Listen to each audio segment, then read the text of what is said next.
নীতিশ কুমার রেড্ডির ভক্তিরস নির্বাক করবে ভারতীয় ক্রিকেট প্রেমীদের।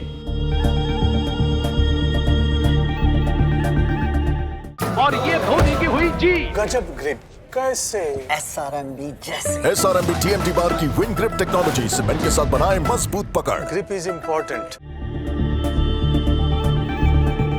বর্ডার গাভাস্কার ট্রফিতে স্বপ্নের ১৭ রান করেছেন। আইপিএলে সানরাইজার্স হায়দ্রাবাদের হয়ে নজর কাড়ার পর জাতীয় দলের হয়ে টি-20তে সুযোগ পেয়েছিলেন নীতিশ রেড্ডি। এবার তিনি সব সাফল্যের জন্যই ঈশ্বরকে ধন্যবাদ জানাতে পৌঁছে গেলেন তিরুমালা পর্বতের ওপরে।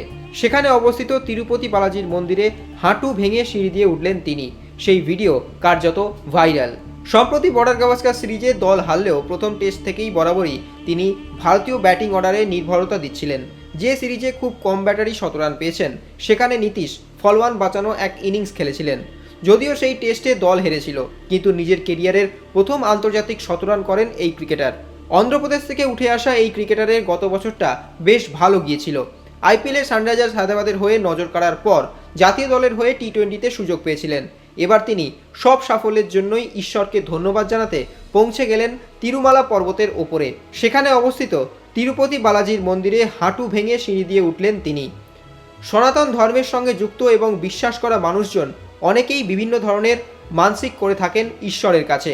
নীতিশেরও এমন কিছু মানসিক ছিল কিনা তা অবশ্য জানা নেই, তবে তিরুপতি বালাজির মন্দিরে তিনি হাঁটু ভেঙে উঠে বুঝিয়ে দিলেন ঈশ্বর সেবায় তিনি কতদূর পর্যন্ত যেতে পারেন। তিরুপতি বালাজির মন্দিরে ওঠার দৃশ্য নিজের ইনস্টাগ্রামেই শেয়ার করেছেন নীতিশ কুমার রেড্ডি।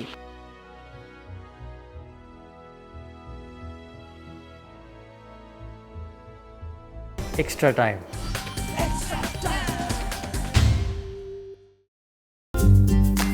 লেটেস্ট নিউজ আর এক্সক্লুসিভ ভিডিওর সঙ্গে আপডেট থাকতে এখনই সাবস্ক্রাইব করুন আমাদের ইউটিউব চ্যানেল।